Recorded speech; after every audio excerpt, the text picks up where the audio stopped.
Hello, ladies and gentlemen. First and foremost, Merry Christmas and Happy Holidays. Hopefully, you're having a wonderful time right now. If not, hopefully, this video or something I can say will make your day and your holiday season a little bit better. I know it's going to be kind of rough this year, especially with everything that's going on, but just hang in there. I promise it's going to get better. So just please keep hanging in there, okay? So today's video is something that I never thought would have actually became a reality. About 4 to 5 months ago, I put out a tweet just stating, one day as a community, we'll get an interview with Ken Levine.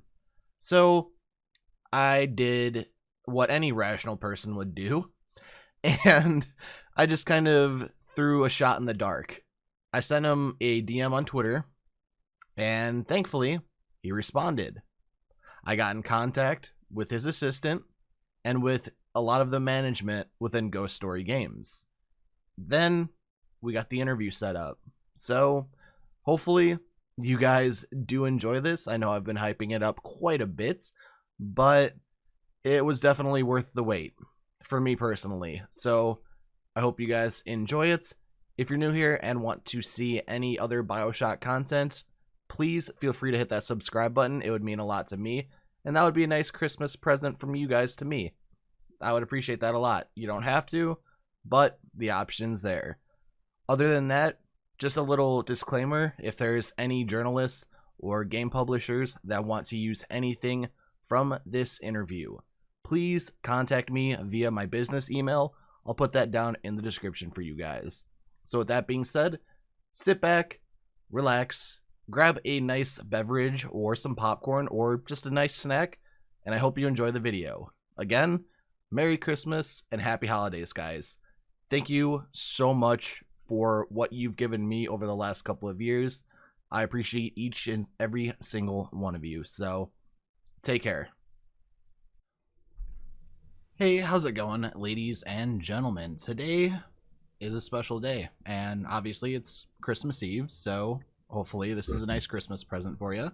Today we have Mr. Ken Levine, and we're going to be doing an interview. So Mr. Levine, how have you been? I've been great. I've been working and looking forward to our chat since I saw your I think you sent me a message, right?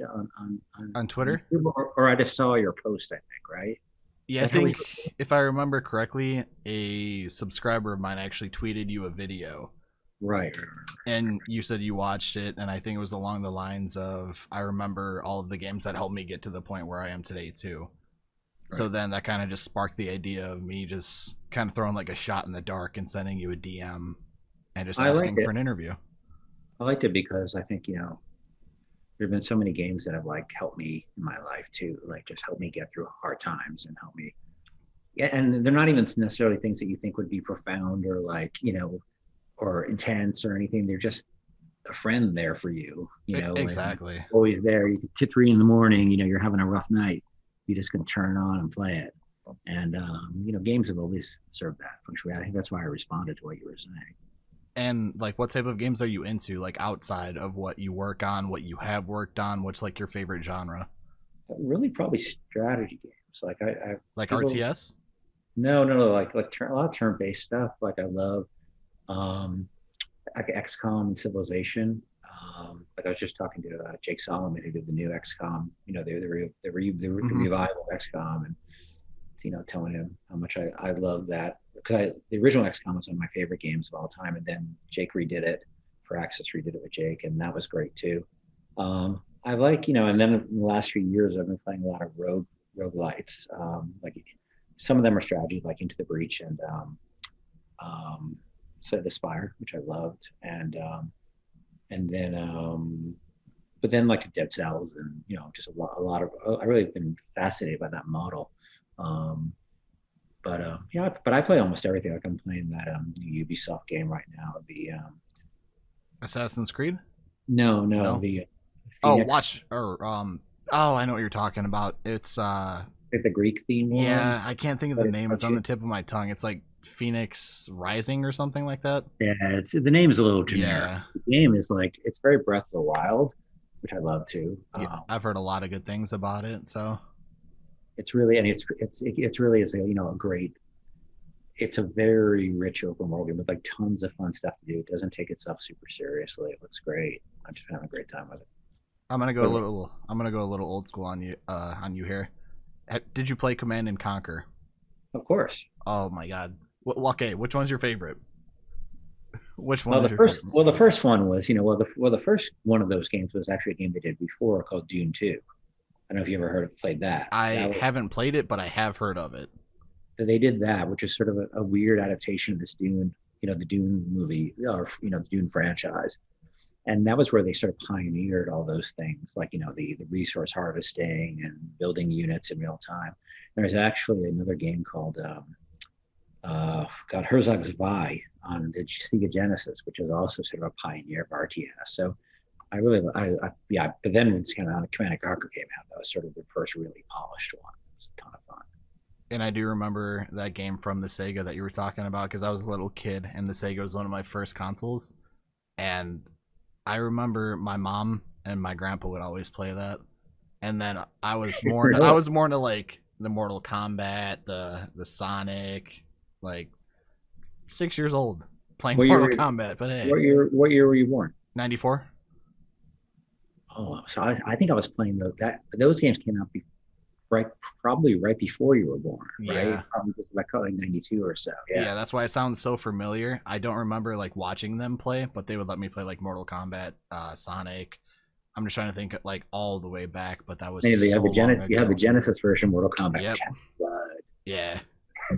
And just as graphics, keep getting better and better and better, there's a long gap in between, and I ended up picking up Mortal Kombat 11 recently, and that game is just amazing. It's They're so still much fun. going. Yeah, Ed Boon is still going, Ed still Boon making is those games. Ed Boon is the nut in the best way possible. I love Ed Boon He just keeps making that thing better and better and better. and all the guest characters too. Yep.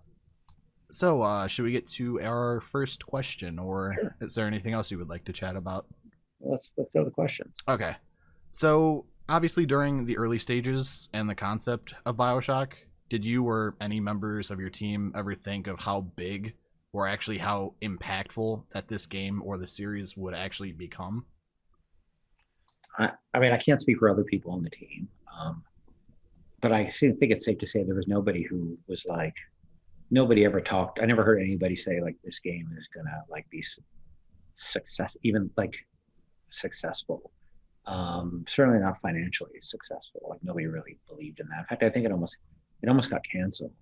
Really? Um, yeah, before. Well, we had a lot of trouble selling it, and because System Shock 2, this game we had done had been out, Yep, I know our System first Shock game, too. and that was very well received by the critics, but it didn't sell like any copies.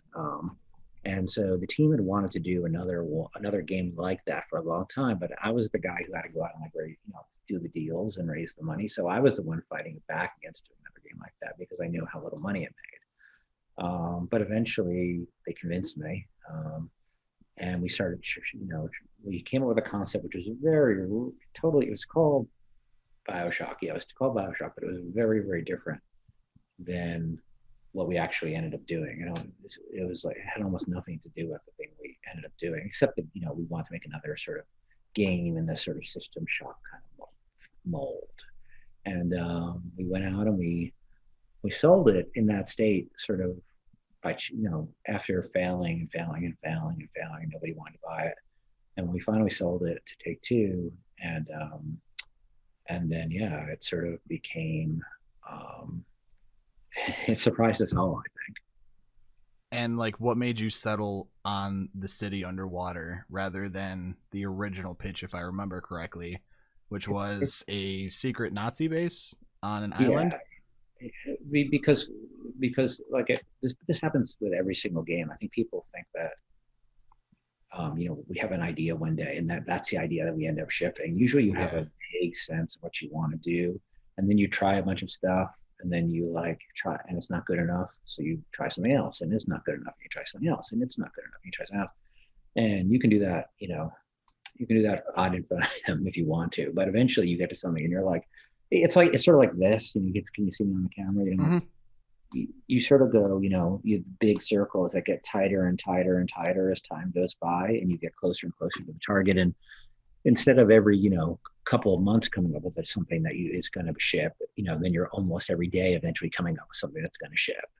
Yeah. And the thing starts sort of revealing itself to you over time. But I don't think there's a game that I've worked on that, well, maybe System Shock 2. Well, no, even System Shock 2 was a different concept at the beginning. I'm sorry. That was that was sort of based on Apocalypse Now originally. You were going after, it was like an assassination mission on the space station to assassinate this crazy. Great movie, by the way.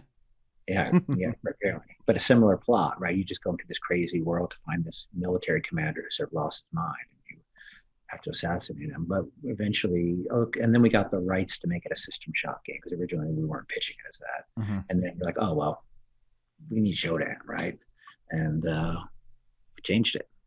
So a lot of it's just like a lot of trial error, then rinse and repeat until finally the idea is just kind of like, oh, got it. Yeah. And then you put it in front of an audience, and they usually go, no, you don't got it.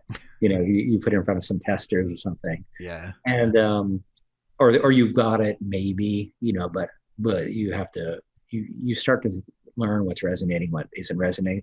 And mostly it's not usually a problem like this idea is bad. It's you've not figured out how to make this idea reach the audience yet. They're not connecting with it. Yeah. And that's really what most testing about. It's not about the audience telling you do this instead of that. They're just saying, I don't get this. I don't get that. I don't get this. I don't get that. That's boring. That's stupid. And sometimes in those words, and that they don't mince words in a focus test, which is helpful. But we never focus test concepts or ideas. Like we never have a marketing guy and go and say, oh, would you like to play a game about a assassin in an underwater city? No, because that I don't think that's how you make stuff. But you do sort of say, are these people understanding? You put it in front of people and saying, are they getting the thing we're trying to do? Are they responding? And quite often there's you put stuff in their way. And once you look at it, you're like, oh my God, of course they couldn't get this. We just put piles of garbage in their way. They had to dig through. And so that's the process usually. Once you know what you're doing, removing the garbage that's in the way from the gamer. And then what made you come up with like the concept itself of Rapture, or even for Infinite, for Columbia? Like, is there like real life things that got in the way, or just something that was kind of like a brainchild?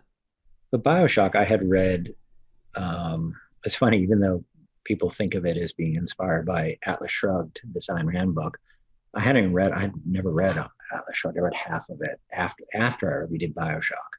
Mm-hmm. I had read The Fountainhead, though, which is another book she wrote, which is shorter, which is why I read it. And I got the ideas, her philosophy. And what I loved about it was she kind of wrote in this very big style. She wrote sort of like characters who are almost like comic book characters, who made these big speeches that quite that translated very well to a character like Andrew Ryan.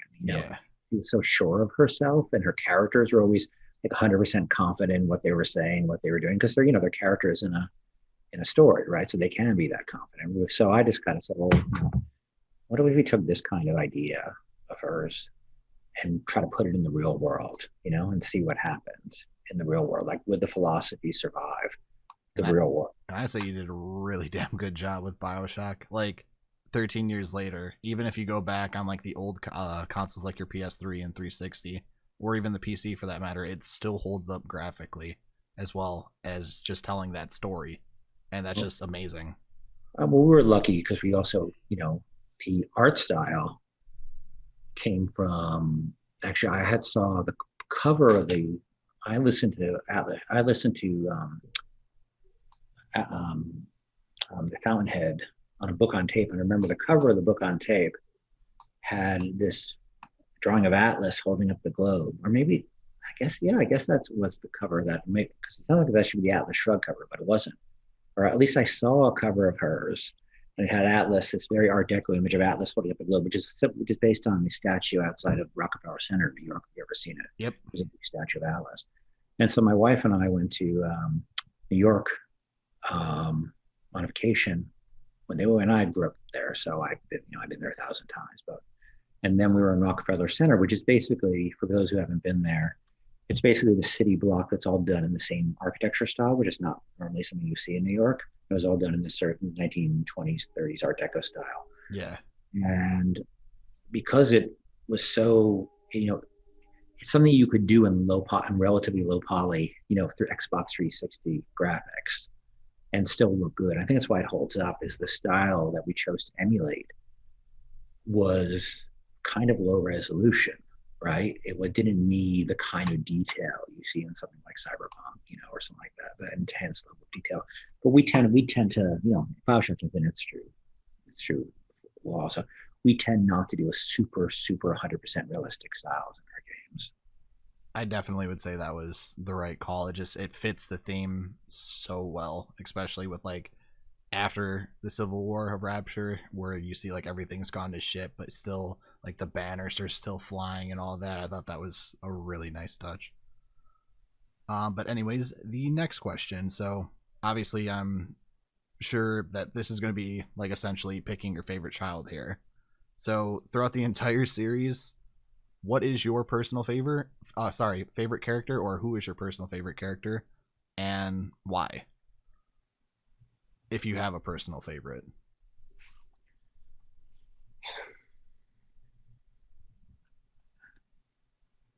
I don't know. I know that's the boring kind of answer. Well, I mean, you have to go through a lot of characters, so it's completely understandable. And I really enjoyed writing Elizabeth and working with Courtney Draper on that character, because I hadn't had the time.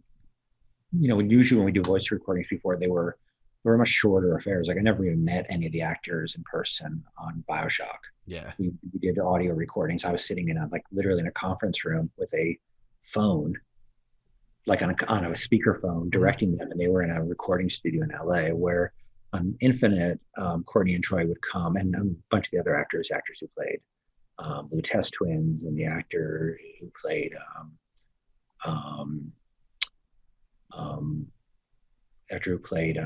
like Comstock, Slade. Yeah. They would come. They'd come to Boston, and we'd record them. So, but I spent a lot of time with Courtney and Troy. So one thing, having a background as a theater director, is getting a lot of time with your actors really helps the experience, because you get to understand it's going to sound a little like, highfalutin, but their instrument, right? They're the tool they have to convey character, and that's their voice, and that's their personality, and that's, I'm finding all the things about them, like, the fact they both were so musical, I was able to take advantage of too. But we really got to develop those characters, and we recorded over a period of a couple of years, so I had time to sort of refine those characters based upon who the actors were as well. Yeah, and kind of like fine tune everything. Yeah. Blue Test Twins were kind of the opposite, where they were both extraordinary actors. That voice came very clearly in my head. I knew exactly what I wanted, and they hit it. Like they nailed it. Yeah, right they both did an incredible job. It's seriously like what do you want to call it? Like the synergy between both of them, and like it's like they ping ponged off of each other. It was that. Yeah. Those are, in my opinion, two of the best well-written characters, just with like the dialogue options, with making you actually question what you're thinking at this point in time during the game, or just make you question things in life. I thought that was really, really interesting. If people like that, I always like to point people back to like other literary places, because I borrowed heavily from a writer named Tom Stoppard for those characters. So he's a playwright, and if you ever, there's a great film version of the thing that was probably most influential on it, called Rosencrantz and Guildenstern Are Dead. And that's with Gary Oldman and Tim Roth, Richard Dreyfuss. If anybody fan of the Blue Test Twins, they should take a look at that movie. And Stoppard's work in general, he's just a master of language, and that's what was so fun, is that those characters are all about the twists and turns of their language, and that was very much borrowed from Stoppard. Especially when they're going back and forth, like just the different cadences that they had in their voice. Like some Yeah, seemed more condescending, others seemed kind of more like a smart ass. And it always brought a chuckle out of me. And I don't know if like you wrote this or if someone else kind of put this in there just as like a little casual Easter egg, but I believe it was in Burial at Sea episode 2 where Elizabeth goes to the lighthouse and you can stand there. And as they're rowing away, they'll start singing "Row, row, row your boat." I don't know if you remember that. I remember it kind of. Yeah, I it thought, was a long. Honestly, it was a long time ago. yeah, I just thought that was so funny, just because that's literally what they would do. Like I could picture them doing that in the main game too. Well, it was fun to write two characters who loved each other so much, because those Yeah, games didn't have a lot of, I mean, Booker and Elizabeth's relationship was obviously complicated in a lot of ways, a but little bit. Yeah, they just, Lutece twins just, they loved each other. They had their own little twin language with each other, even though they weren't exactly twins. They yeah. kind of more than twins in ways. Um, and, um, and Courtney, not Courtney, I'm sorry, Jen and Oliver, just nailed them, got them right away. And they had a great relationship with each other. They had great chemistry with each other. So it was one of those effortless moments in a game that that most games are not effortless, and Yeah. that part of that game was just completely effortless. Though it did take a forever. Like we didn't have a character until very late in the day on that. We always had a character. In fact, we used to call him. We knew we had a scientist character, right, who would have to explain everything because that's a really boring job with a science character. They usually have to do all the scientific exposition, and we had some some heavy lifting to do in terms of explaining what was going on, all the quantum mechanics and stuff. Yeah. And I really didn't want to do a character. So we had a character we called Tesla for a long time, even though we knew it wasn't going to end up being Tesla, but we knew he was a scientist from the period, and his and so he was stuck. So we just would refer to him as Tesla, and we know Tesla would say this and Tesla would say that, and then but I couldn't figure out how to make that interesting because explaining science, it can be, especially quantum mechanics, is kind of boring and kind of complicated. And, I don't pretend to understand. Well, I think there was a great quote by Richard Feynman who said, if you think you understand quantum mechanics, you don't understand quantum mechanics. Yeah, it's way too advanced, at least for me personally. I think for most people, myself included. And so, trying to find a way for them to explain things through metaphor and just making them twins, just the notion that they would be the same person from different realities, did a lot of the heavy lifting for us. And then, and the way they spoke with each other, that they mirrored each other. Yeah. Same but different, the bird in the cage, all the slightly different things from these different worlds. And I thought the relationship between Courtney and Troy played like perfectly together. And just the way that they were written, obviously, like you mentioned, it was a whole complicated thing, but it seemed like they had that same synergy too, where they could like bounce one idea off and then all of a sudden it would come back and they would just go back and forth. Yeah, and they would often say, like, one of the great things about working with a guy like Troy, or an actor like Courtney, is if it's not working for them, they'll say, what if we set up like this?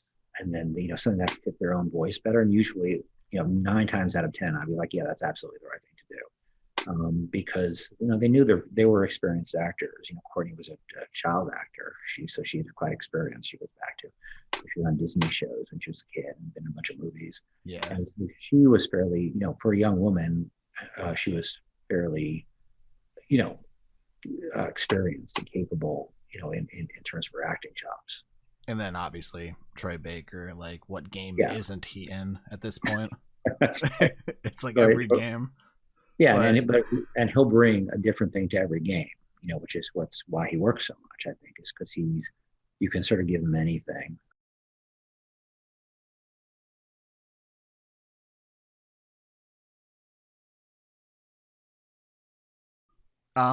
Okay, so when coming up with like key aspects of Bioshock or just Bioshock Infinite in general, like your Eve, Adam, the Plasmids, Little Sisters, etc. Were they just something that kind of randomly popped into your head, or was there like a specific reason as to why you created them and like why you named them a certain thing? or was it Well, more like biblical references for like Adam and Eve and stuff like that?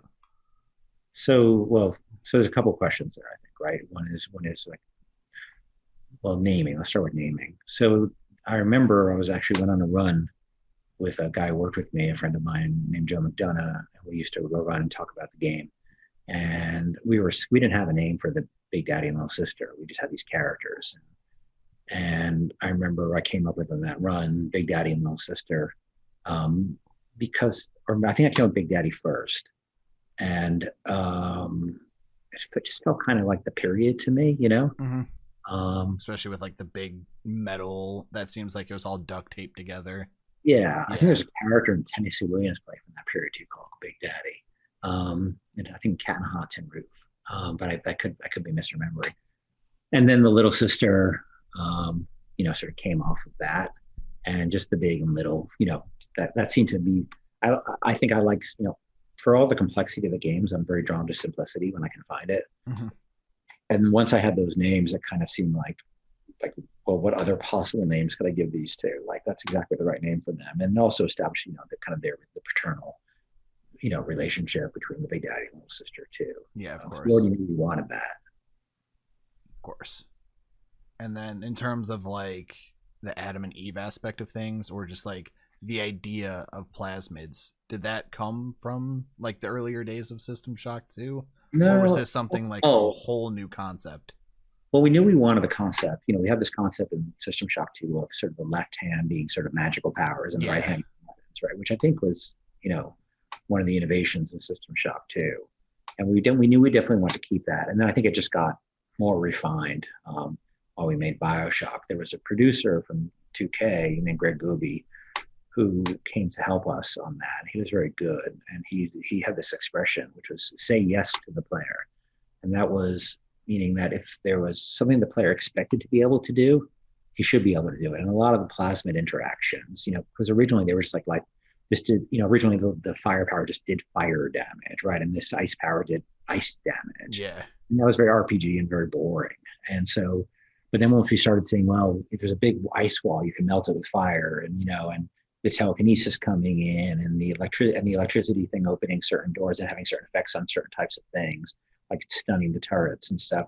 Once that stuff came in, that became a lot more fun. So we really took basically a magic system from System Shock 2 and turned it into really an environmental interaction system, which is really what the powers were in Bioshock. Yeah, and I would say We try we try that's to make we try to make them not just damage dealing. yeah, and I would say that's really well done too, especially because I think you have what like 9, 10 different plasmids to choose from, roughly. And you could play however you want, and that's the cool thing. Like there's so much replayability within that game, or even like Bioshock 2 or Infinite, for example. There's so many different combinations that you can do, and I always admired that about the series personally. So next one. So this is going to be one of my personal favorites because obviously I love learning about like cut or removed content from a game, whether it's like levels, characters, whatever have you. So during the development of a game, obviously, a lot has to be cut, whether it's time constraints, memory space, so on and so forth. If you could have any cut content or any removed piece of content from Bioshock or Bioshock Infinite, which would you choose? There was a thing we did in one of the demos. There was a for Infinite where you were in this store with Elizabeth. And that was sort of the first time we really got sort of a conversation going with Booker and Elizabeth, first time we sort of got that on its feet. And honestly, I wish we could have had, if you ever go back to I think it's like the E3 demo from like 2012 or something, 11. There's this really fun scene in the store where Elizabeth ends up putting on this like Abraham Lincoln head. Yeah, I remember that. They're just having fun together. And we did some of it, like the guitar playing, in Infinite. I wish we had more time. The game, got pretty big and pretty overwhelming to make. I wish we had more time just to spend more time with the two of them and just them interacting in spaces and just talking to each other. And I think that, um, I like, the actors are so strong and the relationship was so strong. The game, I think people responded to that guitar scene because of that. And it was a very complicated set of reasons why we didn't get more of that. Mostly had to do with time. Yeah. But I think that was moments. I wish think there was more of that in the game. And then what about the Rapture Zoo? Because I remember reading something about that, and ever since I read that, I can just imagine all of this stuff going wrong, like horribly, Yeah. So horribly wrong. that I think got cut because we had this concept for it and we did concept art. I remember that we realized that without animals, it would not really. We would be making a promise we didn't really deliver on. Yeah. And because it'd only be fun to see like what happens to probably animals with plasmids, right? Can you imagine like just this big spliced up like gorilla like charging at you, not only dealing with splicers, big daddies, but you have a gorilla chasing you or something? Yeah, Like and that's that would have been great. But the technical limitations of Bioshock were fairly limited. Like every time we did a different, in when you rig a 3D model in games, you use what you call a skeleton, which is basically what you animate to the skeleton you animate to, and then you attach that skeleton. Mhm. I mean, I'm giving a very broad definition of how this works. That skeleton is in a character model, and almost all the characters in Bioshock, except for like the big daddy and maybe the little sister, share a skeleton. Because we had real strong, we had limitations in memory. We had a limit because remember these are games coming out for the PS3 and the Yeah. Xbox 60, and so we had real memory limitations. We had real time. We had one guy doing all the character models. This guy, Jed, and so we had so limited time. So to do an animal, like so, we couldn't really do a non-biped because that was also a whole new piece of technology. Yeah, of course. So we could have done it like, yeah, we probably had done a biped and probably some kind of monkey. We've done monkeys in our games before. I tend to like monkeys, but would have been good, but we didn't have the time, and so I think the zoo got cut because we just realized that it would feel really empty if it didn't have any animals in it. Yeah. Then again, though, it could have been like this hollow husk of what it once was, just to like furthermore show the destruction and the fall of Rapture. I Yeah, think that would have been a cool I'd have way. trouble thinking something without showing the animal though, and like what did Rapture do to animals, right? Like because the whole game was about what this philosophy did to things or to people and to places, and what it built, what it destroyed. Yeah. And so a zoo, I'd have trouble. I'd have to go back and like think about like how to tie that in thematically as well, because all the levels also had tied thematically, right? There's a forest that nobody's allowed to go to unless they can pay to get in, right? There's Exactly. the medical pavilion that's all about, only if you have the money can you afford this amazing, technology, medical technology. So we have to figure out how the zoo would also fit thematically into the story. God, medical pavilion. I just think of the jump scare. Thanks for that.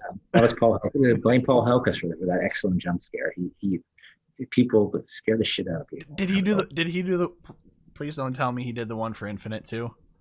No, he wasn't working with us anymore. But it was definitely it was our hat tip to that moment in Bioshock One. Because I can tell you the one on Infinite that never. The boy of silence. Yeah, when you pull the lever, turn around. No, thank you. No, thank you. Yeah, that was the boys of silence design. There was a guy named Rob Waters who designed a lot of the monsters in the game. And I think that's when he just came up with like he just brought it in. So like, here, what do you think of this? I'm like, oh yeah, we're making a monster out of this. Yeah, I mean, it looks so badass too. That's the cool thing about it. So now with Bioshock obviously being 13 years old, I'm sure you've had many questions, sat through many interviews like this one, or maybe not like this one. Maybe it was just more broad, like, oh, are we getting a new Bioshock or stuff like that? General questions. But has there ever? I think you're the first person to ask me about the zoo. Really? I think you might be. Yeah. Wow, I feel honored. Well, there you go. But has there been a point in time where you just don't want to talk about Bioshock anymore, or is it still something that you do enjoy talking about and looking back on? You get this weird feeling in you that you're boring people after a while, and I think that kind of dampens your enthusiasm for it, because you don't want to be that guy, like, hey kids, I made Bioshock, a man chooses a stable base. Remember that, kids? You don't want to become that guy. And so I have stopped. I don't do a lot of press anymore. I probably won't do. Probably won't do the new game. I'll definitely do some, because I think that you run the risk of talking something to death. Yeah, of course. And but it's still thrilling to to see people having an experience with it. Um, but it was made by a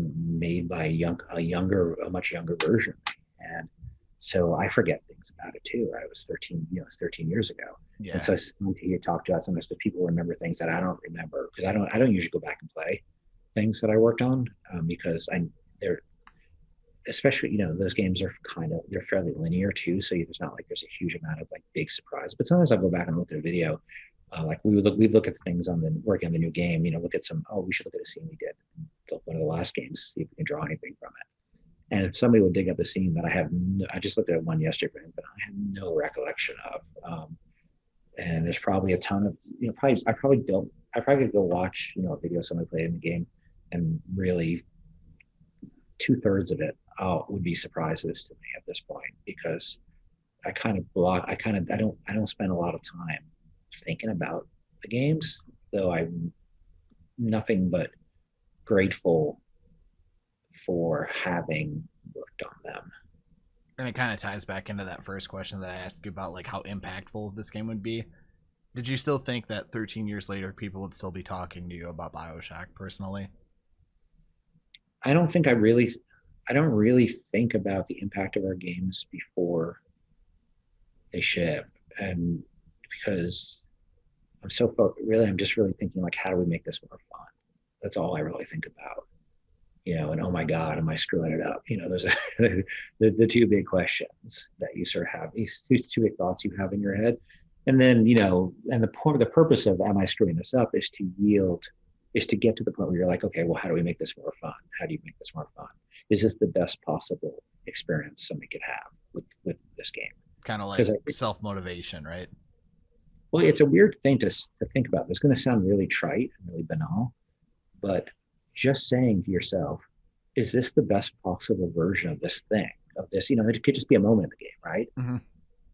It is a really illuminating question to ask yourself sometimes, because sometimes you're just trying to get something in so you can get it off your plate, right? Get it off your desk, get it off your task list. And a lot of the times the best things we come up with is because we had something that we thought was good enough. And we just looked at it and said, could it be better? Could it be better? And sometimes the answer is no, or at least the answer is we didn't come up with a good way to make it better. But a lot of the times, and I think it can be very challenging for the team, right? Because people will also just want to finish the game after a while too. Like, yeah. Take a few years to make. And, but you only get to ship it once, right? And people only get to play it really the first time once. And a lot of people say, when you'd like to go back and make a director's cut of something, and that sounds a little tiring to do, because you would you be able to give it the same amount of love and attention you gave it the first time around? I mean, would you be doing the audience a disservice? Because there's something thrilling about not knowing if people are going to like it. And that motivates you. There's a kind of fear you have there, where if you went back, and I'm not saying never we couldn't do something like this, but if you go back and make a director's cut of something, I worry that you're just trying to,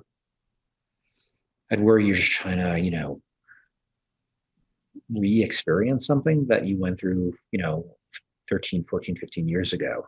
And you can't, you can't go back to high school and be, captain of the football team again. Well, Yeah. not that I was ever captain of the football team. Me either. Baseball. Baseball. Oh, where do you play? I was a pitcher. Really? Yeah. Tore Good my arm? labrum though. You what? I tore my labrum, so there What's your goes my labrum? career. What's your labrum? My labrum? It's the ligament that actually attaches your shoulder to your arm. It's You like, did a pitching? yeah, Oh shit. yeah. It's maybe like that big of a little piece of a ligament, and I completely like tore that off of my bone. Holy But shit. yeah, So like right during a pitch? yeah, like you could feel it as it kind of popped as you finished the pitch, and I had to call the coach. I was like, yeah, there's something wrong. 3 weeks later, 2 weeks later, 3 weeks later, I got the MRI, and they're like, yeah, you need surgery. And I have like the two scars here and the one on my back as well. But So you couldn't pitch after that? no, my arm just like I can't even, accurately pitch anymore. And I lost the velocity on it, so it was kind of a bummer. Can I But tell you, you'd probably still be a better pitcher than me. I throw like a 4-year old. Like I could hit okay, and I could scoop up a ball out of the dirt, but I could not throw accurately for my life. It was that thrilling to be able to throw like a nice fastball. when you constantly see like 91, 92 as a freshman, yeah, I would say so. There's that feeling where you can feel it in your arms. But You were throwing 91. getting scouted and everything. Oh my god! But it's just a bummer that Sorry about injuries that. happen. No, it's okay. I got to do stuff like this. I get to talk to you. Like, I just think things happen for a reason, so I think that's pretty cool. But don't sell yourself short. You can probably throw hard too. Come on. No, I really can't. Like it's Let's important. bump it up. Let's bump it up. Not a 4-year-old. Let's go with 8. Is that better? 6. Let's set on 6. 7. Fine. 6 But it is. this is why the reason I played first base and catcher is because you don't have to throw the ball at first base and catcher. When he steals second, Just- and I was a catcher, forget it. It was Just nope. You can have you it. can take it. You can have it. Oh, And I man. played shortstop briefly, and I would just like be tossing the ball over the first baseman's head constantly. And so, yep, you have a skill I did not have, my friend. And then again, short and third, you get a lot of like nerves, especially trying to like make that perfect throw to Yep, first. So I yep, understand. yep. Third's a long way when you got a terrible arm. Definitely. Anyways, so I'd like to get a little insight from you, if you don't mind, kind of pick the brain of Ken Levine. So, of course, you don't have to reveal your secrets or anything like that. But when you're coming up with, let's say, an idea, script, characters, or just any aspects of any game that you work on, create, etc., what's your like personal creative process, and what do you personally look for? I know you're more into like the narrative and like story driven games, but what are you looking for in a game or a script, character, etc.? I mean, when I'm writing it, or when Yeah, when you're writing it, like when you're creating a game, kind of like the Lego building is, you would like to say. well, everything's different. Like game design is different from writing. So like the Lego narrative thing, the concept, which was really, that was a very practical set of how do we make games differently in the Okay. future, because I didn't really want to I didn't really see myself leading a big team again, so I needed to think of ways to build a big game with a small team. So that my, was really my apologies for misinterpreting that. for what? For the Lego building, I thought it was maybe like the creative process, like kind of putting pieces together until you get like your end goal and stuff like that. Oh, no. Sorry, I did this talk a few years ago on something called Narrative Legos to GDC, which I thought you were referencing. Sorry about that. And I'll skip past that. Yeah, game design and writing is different. Writing is, we have the same thing with characters as we do with anything else. We sort of throw things against the wall and see what they stick, and we'll often have a character in the game for a long time who turns out not to be in the game because they didn't quite deliver. As the game's message gets clearer and clearer to us, you're basically then casting characters to convey the various messages. Like, okay, we have this character who's going against Andrew Ryan. What's he about? Yeah, like his motives. Test twins before. Like that was really, we needed a character to explain all the backstory of this world and how the science works, right? And who, also the people who got, who's giving Booker this job, right? And so we needed those characters, and then who that character is sort of comes out of that. Elizabeth, was something that came in not at the very beginning, but we wanted to tell a story of a, of a character, this companion character, and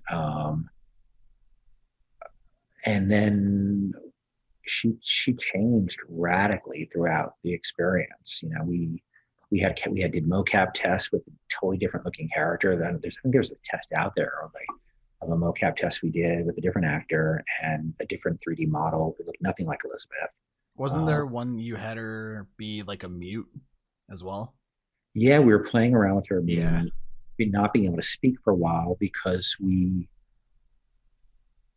were worried about writing enough speech for her um, for the game. I'm not sure. I'm not sure exactly what the concern was, or maybe we just thought it would be, try to do, a character who didn't rely upon that, didn't rely on speech. And so we played with her being mute for a while, and we had trouble getting her expressive enough because the biggest problem is, in a movie, you could put the camera right up in the actor's face and get Yeah. the expression or as close as you need to. Where with a character who can't speak, the distances you're usually seeing her at, because we don't do cutscenes, traditional cutscenes. So Elizabeth, just keeping Elizabeth close enough for you to even see vaguely what she was doing. That's why her eyes were so big, right? Yeah. And why her silhouette was so strong, because we want to be able to read her at a distance. Her colors are so bold. Because we don't do these cutscenes where you can go right up, Last of Us, you can put the camera right up in Ellie in Joel and Ellie, right? Is that her character's name? From The Last of Us? Yeah. Yeah. And Ellie's face, and you can really read what's going on with them. But in our games, we don't have that ability. So we experimented with it, but we couldn't get it to work. So we evolved it. That's one of those things. You think you have this idea and you think it's going to be great, and then you try it out and you try to make it work, and then you can't get it to work, so you try something else and that doesn't work, and you try something else and that doesn't work. And even Elizabeth, as we wrote her, we had playtesters come in, and the first version of her, the first draft I had with her, and Courtney was the actress. She just was too young. Like, she was reading too young and too sheltered. And so I had to go back and completely wrote her. Atlas and Bioshock originally was like this. We cast a different actor. It was a Southern gentleman. And it wasn't his fault. The actor was great. It just, the character, as I wrote it in that tonality, didn't work. And I remember a lot of like the quality assurance testers or just the play testers are like, yeah, we're not feeling this. They didn't trust him. They didn't trust the Yeah. character. And that was probably my fault, because maybe I didn't give enough to trust him. So I really then wrote, when I went back and I had to rewrite the attack character entirely and re-record him, which sucked because we had the whole thing written and recorded. Um, I really said, okay, we got to trust this guy. So I started with, okay, how does he establish a friendship and trust with Jack? And we started, working from that space, making sure that trust was there. And then like what made you decide on changing it from like the southern accent going all the way to like the Irish accent? Was like it You more want the honest friendly? answer, or you want me to make something up? Um, either or. It's up to you. I'm a huge Coen Brothers fan, and remember I told you, like, I get very inspired. And there's a film they did early in their career called Miller's Crossing, and Gabriel Byrne plays this character named Tom in it, and I just love the tonality of that character. And I was like, I just want to write something like that. And so I do a lot of homages to various creators I love, and find ways to borrow from them, borrow/steal. And so I was really I love the dialect of the dialogue they had written for that character. And I kind of really just want to write a character of that tonality. And I got the actor we hired was Irish, and from a different part of he didn't have a Dublin accent. I think he played the character with a Dublin accent, if I recall. But he would help me out too a little bit, by saying, this is not, this turn of phrase is not exactly right. I would say it this way, and so he helped me out a lot. Yeah, I can definitely say that like from multiple playthroughs, I don't think I could like hear Atlas without that Irish accent. Like Now, that is so iconic to that game, in my opinion. well, I like accents, and this is going to sound really corny, but one of the reasons I like different sounding voices in the game is because it's easy to tell them apart, Yeah, right? of Different course. voices apart. I mean, you're just hearing voices. one of the worst things you can do in a radio play is have everybody sound alike. Yeah. And so, that's her asked for a range of voices and coming from different places and different pretenders, different places, different backgrounds. Those are very helpful for getting hearing and knowing who's talking when they're talking. Yeah, and it adds that like additional spark too. Because like let's Yep. say you have like Booker, who's this like, you know, deep sounding like voice. All of a sudden you have Elizabeth come along and she's all peppy and bubbly. Then you have Yep. Daisy, then the Lutece twins, and it's Yeah, just they're all from very different backgrounds, yeah, very different and accents. it Very all just blends together. And I love all the characters out of the whole series. Maybe not Su Chong though. He killed the dog, made him kill the dog, but I don't yeah, like Su Chong. I have a dog now. I don't know if I could have written that scene since I got Kirby. Yeah, I can't like. I made the mistake of listening to the audio diary. It hurts. I didn't get it at the time. My wife was like, "How could you write that scene?" And I was like, "Well, it's just a scene." And then I got a dog, and I never had a dog before, and now I don't think I could have written that scene. Yeah, and I don't blame you at all. But I mean, Do you, it did do make you emotionally invested in what was going on, though, too. So you have a dog? I do. What kind of dog? Jack Russell. I have a Karen Terrier. Yeah, she's broken. She's crazy. Like she'll Oh, start oh, running from my room, go into the front room, bounce up the like couch, go up the wall, come back. Yeah, it's terriers. That's what they're insane, I know, right? but she's like the most loving dog ever. So That's her name? it's nice. What's her name? Carrie. Carrie. Yeah, we rescued her. We adopted her from the shelter. And Where is she? only, Can I meet her? Sure. Let me grab her real quick. Oh, is it a pain? If it's a pain, yeah.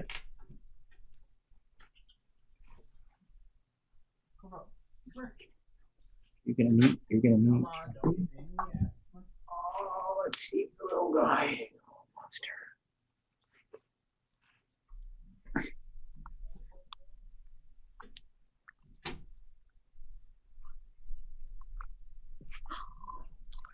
Oh, hey. Oh, she loves you. Oh, she loves you. Hi, Daddy. Meeting of the dogs. You can't feed her the other thing. She loves you. I saw her licking you. Yeah, There she we does go. this at night when I try to sleep. Yeah, oh yeah, I'm sure. Well, No, stop it. Look. uh, Oh no. No, we just get to just chill out, lay down. This she, this is she, what I get to see right now. She's just Oh. laying down. it's great. You gonna go in bed? Good. Good girl. Yeah, terriers, they're great. Yeah, I love them. Yeah, so to get back to your point, I I don't think I could have written that scene now. It's too tough. I think I can see like any amount of violence like in movies or games, but if I see something about a dog, I can't take it. Except for John Wick, because he gets them in the end. So I can't. it still hurts, though. It still hurts. I will give you that. I can't do it, man. All right, we'll get off the dog topic and we'll go to something else a little bit more cheerful. So I know we mentioned Ayn Rand earlier, and obviously with Atlas Shrugged, Fontaine, the Fountainhead. So it was a huge, not like a huge, but would you say it was a huge inspiration for Bioshock? Like the books at all, or just like the style? The book, The Fountainhead, in terms of Rand and her voice and Ryan, yeah, that was sort of the the whole philosophy. I didn't really realize when I read the book that she was sort of this philosopher that had this sort of life outside of novel. I just thought she was a novelist, and I sort of read it as an entertaining novel. I didn't really realize people, were so that she was politically, relevant, and because I wasn't really, frankly, to be honest with you, paying that much attention to politics at that point. Yeah.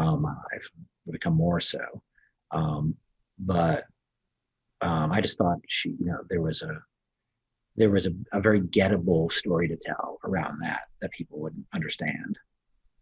So, like, other than her, are there like any other artists or authors, or even like other game designers that like personally inspire you? Well, Kim's System Shock 2 was heavily inspired by Kim Stanley Robinson's book Red Mars, um, who um, wrote about a Martian colony, and but the theme was really about not about the science fiction of it. It was very hard science fiction. It was about people went to Mars to get away from human society. And of course, the problem is they bring people to Mars, right? And Yeah, the problems come with the people. And I told you she's broken. she's just being a dog. Um, so our dog does that. I'm in his sleeping bag. The so yeah, and there's more than I can name. I mean, I consume tons of games, tons of movies, tons of books.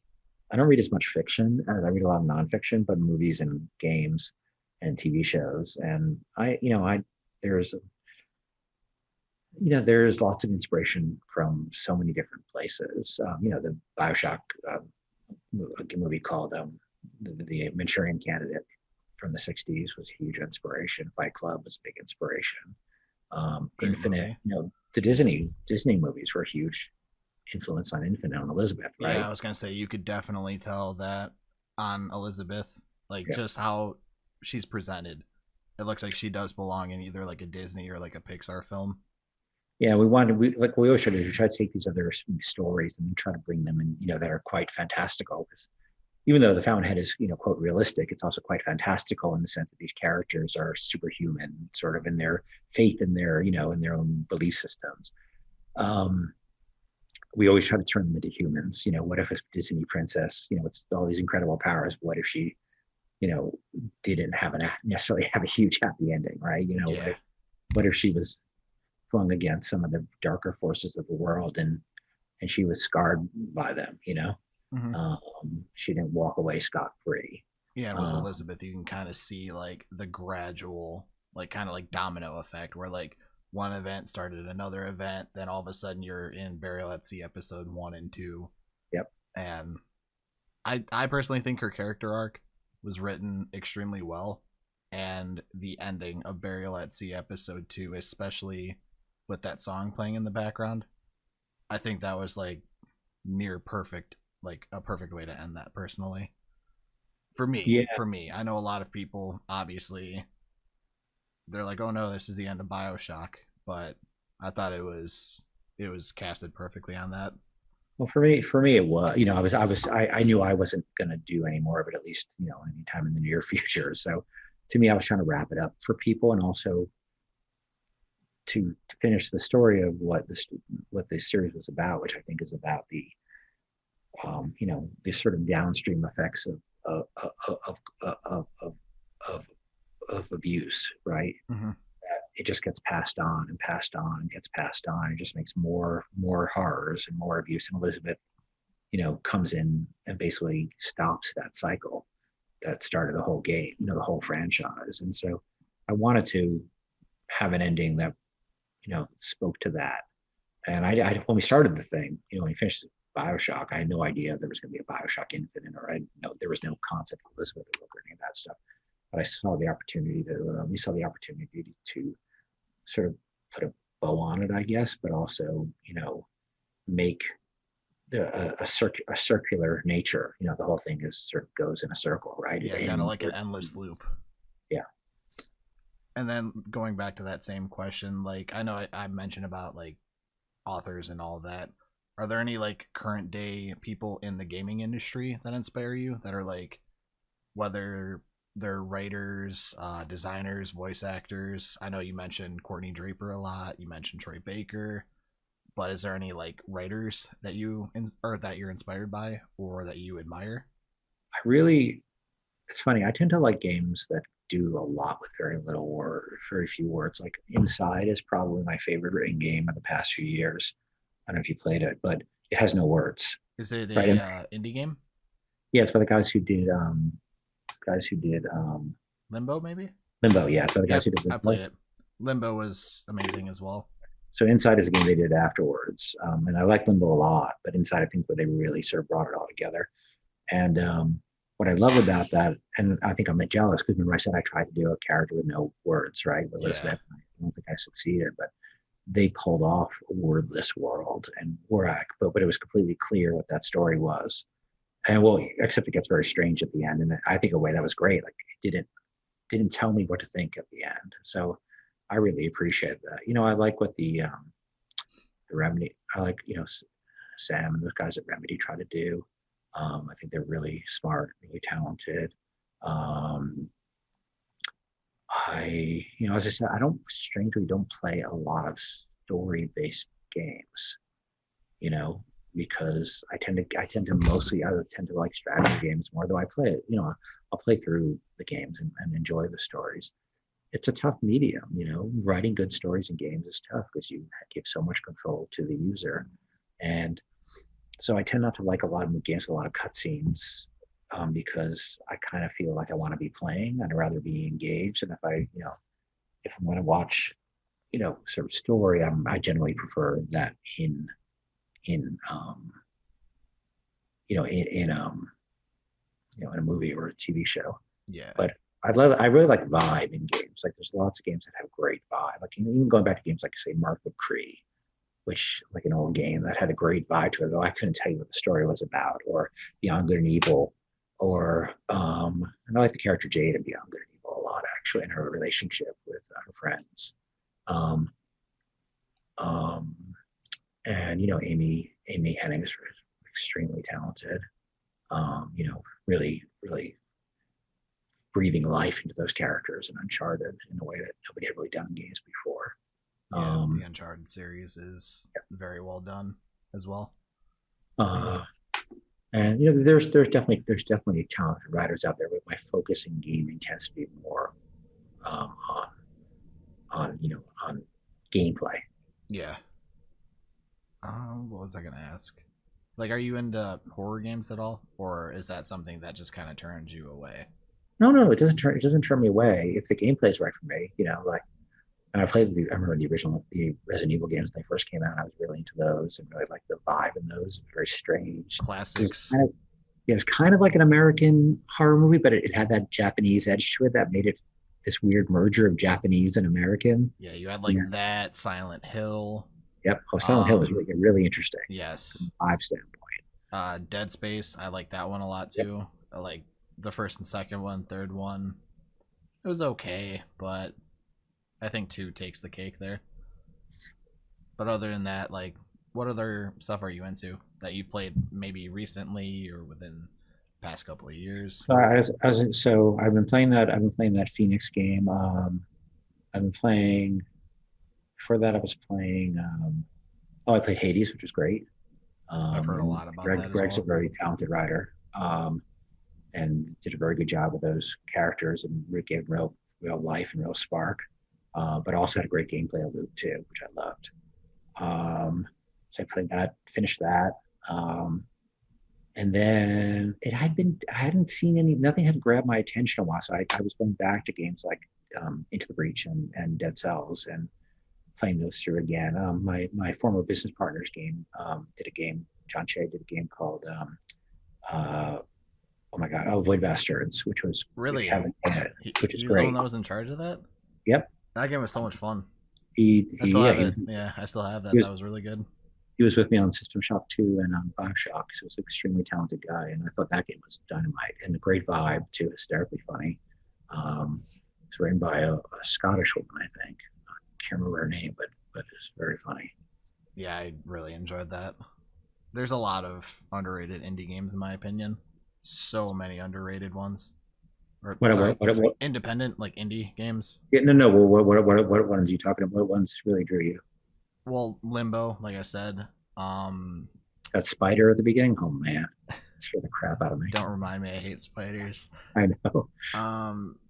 Just like kind of like a lot that were in early access at the time that weren't made by like AAA games. I know Fortnite was really popular or is popular, but like when it first came out, nobody knew what they were doing. Yeah, so games like that. Apex Legends, I really like that as well when that first came out. But in terms of indie games, Bendy and the Ink Machine. I'm not sure if you're Play that. familiar with that. I think it's by Rooster Teeth, if I'm not mistaken. There's, I think, Little Monsters as well, if I'm not mistaken. Oh, I played that. Yeah, I think I played that. Yeah, and there's a couple of other ones that I can't really remember off the top of my head, but I do have them in my PSN library, so I definitely need to go back and check those out. Another game that's well written, has great vibe, is Darkest Dungeon. I don't know if you played that. No, but I can definitely check that out.